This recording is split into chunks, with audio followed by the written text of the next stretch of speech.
Hello, I'm Lucy, a 58-year-old woman who recently gained custody of my grandson Matt. Today, I feel ready to share the challenging events that led to this point, hoping that discussing it here will boost my confidence to open up in real-life conversations. Let me start by introducing my daughter Melanie. She's my only child and the apple of my eye. When she was just 3 years old, her father, my husband, passed away, leaving the two of us to navigate life together. Melanie was a bright and brilliant girl, and I cherished her strong work ethic, which eventually earned her a full ride to her dream college. In college, Melanie met Nain, and they married shortly after graduation. While I wasn't thrilled about the swift marriage, I kept my opinions to myself, simply wanting Melanie to experience the world independently. She received my advice to delay having children, focusing on her career. However, 2 years later, she became pregnant with my grandson, Matt. Although not entirely pleased with the timing, I couldn't deny a sense of excitement about becoming a grandmother. When Matt was born, it brought immense joy, and I couldn't wait to spoil him. Fast forward 2 years, and Melanie and Nain moved to another state for a better job opportunity. Despite my reluctance to be separated from my grandson, I understood their motives and learned to cope with their absence through Skype and regular calls. 8 years later, Gig returned, and I was ecstatic to welcome them back. During their absence, I communicated with them virtually, and when they returned, they delved into work, leaving Matt in my care for long hours. Despite my uncertainty about their work commitments, I cherished the time spent with Matt, and our bond grew stronger. Unfortunately, the situation began to unravel around Matt's 12th birthday. I always took part in grand celebrations for him, but that year, I couldn't attend due to a work trip. Despite my efforts to return on his birthday morning, I couldn't make it. In an attempt to make up for missing his significant day, I met with him the following day, saying, "Hey, sweetie, happy belated birthday." "Thanks, Grandma," he replied. "I'm so sorry I couldn't make it yesterday. I tried my best to make it back in time, but it was already 11 p.m. "It's okay. You made it up to me anyway." How could I not celebrate my favorite grandson's birthday? "I'm your only grandson, Grandma." Okay, you're still my favorite though. Anyways, 12 is a big age. "What did you do yesterday?" "Nothing." "Oh, come on, Matt. If you're trying to protect my feelings from missing out on your birthday, I can assure you that I'll be fine." "No, Grandma, I really didn't do anything." "What do you mean? Didn't your parents take you out for dinner?" "I sent your mom money for that." "Well, I sat at home all alone throughout the day, except for when my friends came over for a bit. Mom and Dad came back home really late from work, so I didn't do anything." "Why were your parents working on a Saturday?" "Mom and Dad picked up extra hours because they apparently needed the money." "That's odd. The least your mom could have done was tell me that they weren't celebrating your birthday. I would have had even more money to spend on you." "Grandma, that's really sweet, but I'm already used to this." "What do you mean?" "I mean that Mom and Dad are almost never home, and they always miss big events because they're too busy working." "That's so sad. How do you feel, though?" "I was sad yesterday, but I don't think I should have been." "Why?" "I mean, it's only natural to feel bad when your parents forget about celebrating your birthday. I mean, they've been doing it for so long. I should not have thought that they would have remembered." "Sweetie, that's so incredibly sad. I'm going to talk to your parents about it. You don't deserve this." "No, please don't. They'll only get mad at me, and they might not let me see you again." "But please, Grandma." "Fine, but you're staying with me tonight, and we're celebrating your birthday properly." I tried my best to push aside what Matt had revealed to me for the duration of his celebration with me. I took him out, let him buy whatever he wanted, and he seemed very happy. I was glad I could lift his mood. The next day after Matt left, I phoned Melanie to inquire why neither she nor Nain had celebrated Matt's birthday. Melanie simply explained they were busy, which infuriated me. Besides being my grandson, Matt was just a child, and no child should be forgotten in such a manner. I conveyed my concern to Melanie, but she dismissed me, telling me to mind my own business and not lecture her on parenting. Fearing she might cut off my access to Matt, I bit my tongue. About a month after Matt's 12th birthday, I received a distressing call from him while at work. "Grandma, Matt, sweetie, how's everything going?" "Grandma, I need help." "What? Why? What's going on?" "I feel really sick." "Oh, sweetie, where are your parents?" I've been trying to tell them I haven't been feeling well for a long time now, and they haven't been listening. They keep telling me that I'm fine and that they're too busy to do anything about it. On a scale of 1 to 10, how bad is the pain? 10. Whoa, where is this pain you're feeling? Near my tummy, Grandma. Could you please stay here fast? I don't think I'll be able to stay awake for too long. I'm already on my way, sweetie. Just keep talking to me. How long have you been feeling this way? I've been feeling this way for a week and a half now, and it's always been this bad. Why wouldn't your parents take you to the doctor? That's not right of them. I don't know. I tried to tell them. I even went to them and cried about it, but they just brushed me off. I'm going to have a stern talk with them. In the meantime, I'm only 10 minutes away, sweetie. I'll be there super soon. Are you lying down? I'm sitting at my desk. Could you get on the bed and try to lie down? Maybe that will ease the pain a little. Oh, okay. Well, I'll try. Grandma, everything's getting so blurry. Matt, stay with me, sweetie. In a panic, I rushed over to Matt's place. While en route, I called 911 to get him help as quickly as possible. Fortunately, my workplace was only a 7-minute drive from Melanie's. I arrived before the EMTs, and upon entering Matt's room, I found him lying on the floor, his face turning blue. When I touched him to check for a pulse, he felt incredibly cold. Thankfully, I felt a pulse, and shortly after my arrival, the EMTs arrived, loading him into an ambulance and rushing him to the nearest hospital. I persistently tried calling Melanie and Nathan, but neither of them responded. Left with no choice, I resorted to leaving voicemails and messages, urgently informing them of Matt's situation. As I imagined worst-case scenarios, Matt's doctor delivered the alarming news that he had a ruptured appendix and required immediate surgery.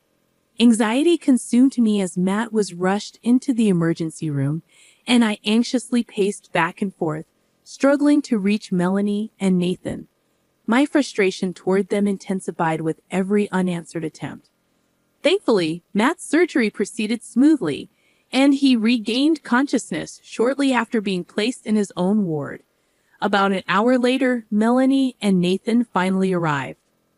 Oh my God, Matt. What happened? Apparently, my appendix ruptured and I needed immediate surgery. How did this happen so suddenly? Suddenly?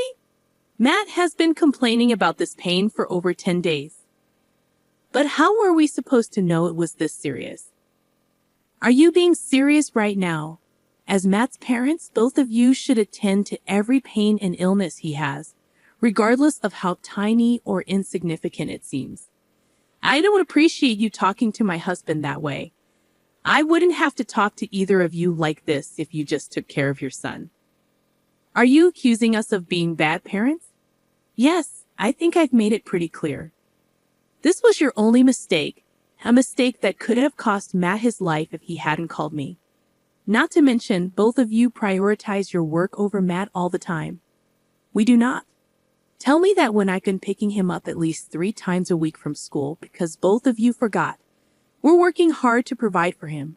Sure, we forget to do certain things every once in a while, but that doesn't make us bad parents. You think Matt is going to care about all the money you got him 5 years down the lane? No, all he's going to remember is how you neglected him and how your neglect almost got him killed. You are overstepping so many lines. That's it. You may be Matt's grandma, but you have no say in how he's brought up or what we, as parents, do. I want you out of his ward. But Mom, I want Grandma here. She brought me here. So I think she deserves to be here. Matt, stay out of it. Once you're nice and healed, you are going to be in trouble. Why will he be in trouble? He could have called us and told us about his pain. Instead of coming to us, he went to you, and now we're beyond humiliated and embarrassed. You can't take your feelings out on him. He's been suffering, and he reached out to the only person he knew would take his pain seriously. Okay, Lucy, you really need to step out now, or we will have to get you thrown out. He can't do that. As his parents, we will be given first priority. I just have to tell the nurse to take you out of care. Fine, but this isn't over. Matt, sweetie, take care. Everything will be fine, and you have absolutely nothing to worry about. I'll see you soon. I was beyond enraged, but once again, I decided to hold my tongue because I knew that I couldn't just abandon Matt when he most definitely needed me the most. I tried my best to get in contact with Melanie and Nathan to get updates on Matt, but neither of them answered any of my calls or texts. I could only hope that Matt was recovering nicely. That was until just a week after his surgery. Melanie called me and asked me to look after Matt during the daytime after work until they came back home. She never addressed our last conversation, nor did she apologize for how she talked to me. I let it go because I was just happy to see Matt again. The next day, I rushed over to Matt right after work and saw him lying in bed playing a video game. There's my brave and strong man. How are you doing, champ? I could be better, I guess. Have mom and dad been taking proper care of you? Well, they left me alone all day. So what? I thought at least one of them would have taken off to look after you. It was truly a miracle that even one of them stayed with me when I was in the hospital. Oh my God, you poor child. I want out of this house, Grandma. Is there anything you can do about it? Of course. I'm your grandma, and your parents have neglected you enough for me to use my rights as your grandma to take custody of you. But I don't think that your parents will be too happy about it. Who cares what they think? They clearly don't care enough about me. I completely agree. You'll be a little busy though, and you'll probably have to go to court, and it'll be really tiring. I'll do anything to get out of this house. If I could survive my appendix bursting, I think I can handle being tired for a while. Wow. Just how much damage have your parents done? You know, one time they forgot me in another state because they got too wrapped up with their own things. Another state? Yeah, one time they surprised me with a road trip, which only turned out to be a business trip for both of them. I spent the entire time in the hotel while both of them worked. One day after their meeting was over, they simply left, completely forgetting I was even there. I had to spend a whole night at the police station, waiting for them to come back. When the police spoke to my dad, he told them he was overtired, and it was an honest mistake, so they let him go. I got yelled at afterward for not calling them. Did the police say anything to them? They spoke to my dad, and he told them he was overtired, and that it was an honest mistake, and they let him go. I got yelled at afterward for not calling them. My God, they're monsters. Do you see why I want out so bad? Absolutely, honey. Let's give you another day or two to feel better, and then I'll bring a lawyer over, and we can start discussing getting custody of you. Thank you, Grandma. I didn't think I could get any more appalled by Melanie and Nathan's parenting, but there I was, listening to just a few snippets, and I already wanted to unleash hell on them. I knew that it would not be right to get my emotions involved in this situation, so I just spent the rest of that day talking with Matt and trying to make him feel better.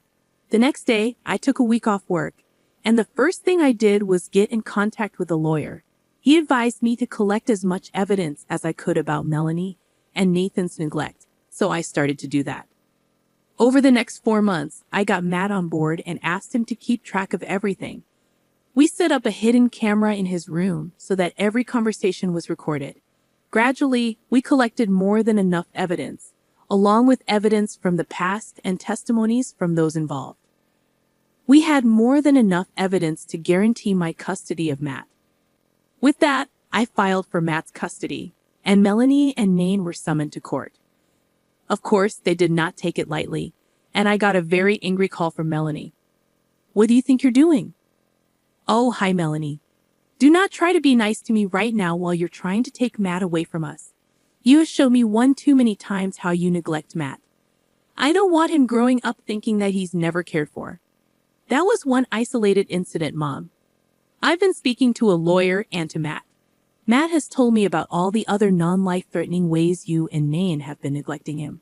So you've brainwashed Matt into thinking that we don't love him either. I didn't force him to leave.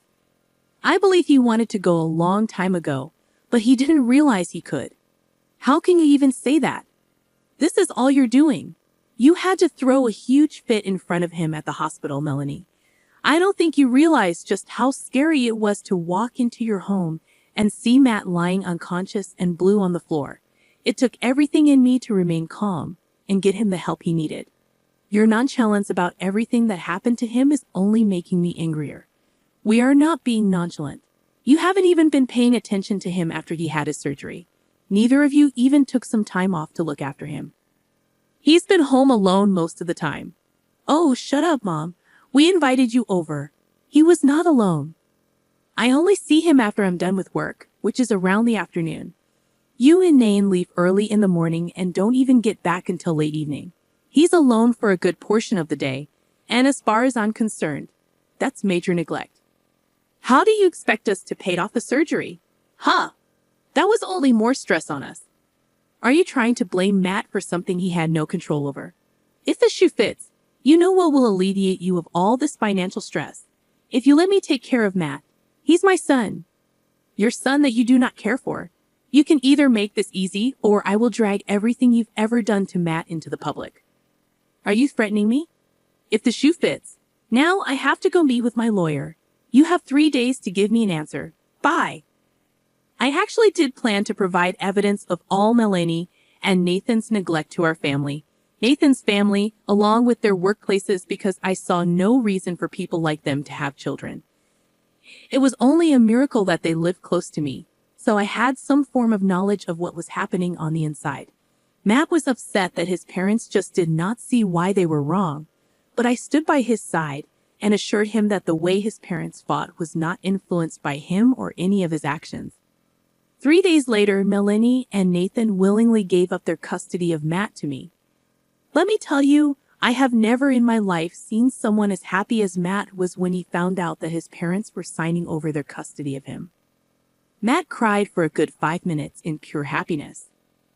Seeing him that happy only made my heart break even more for him at the thought of what the poor child must have gone through for years before someone even listened to him. Of course, Melanie and Nain were not very nice about handing over their custody of Matt to me after the deed was done. At first, they were low-key about it, but then the family began to get suspicious of Matt never being with them. They eventually came clean about their loss of custody of Matt, but not before blaming me for ruining their family. I received numerous calls from people condemning me as a horrible person for separating a child from their parents. Despite the criticism, I chose to ignore it because Matt was my top priority. Creating a safe environment for him took precedence over dealing with those who merely sought gossip. I weathered the harsh judgments from my family, ensuring that Matt remained oblivious to the negativity. However, things took a darker turn when Melanie and Nathan started spreading the false narrative that Matt had convinced me to strip them of custody. Matt now had his own phone and number, and he began receiving texts from concerned family members questioning why he was allegedly breaking his parents' hearts. This was when my anger reached a boiling point. While I could tolerate the accusations against me, dragging their son's name through the mud was unacceptable. I decided to take action by creating a group chat for the family members who had been harassing us. In the chat, I shared a folder filled with evidence of Melanie and Nathan's neglect of Matt. After sharing the evidence, I exited the group chat and blocked everyone involved on both Matt's and my phones. Subsequently, I heard from some family members that the shared evidence had triggered a significant backlash against Melanie and Nathan.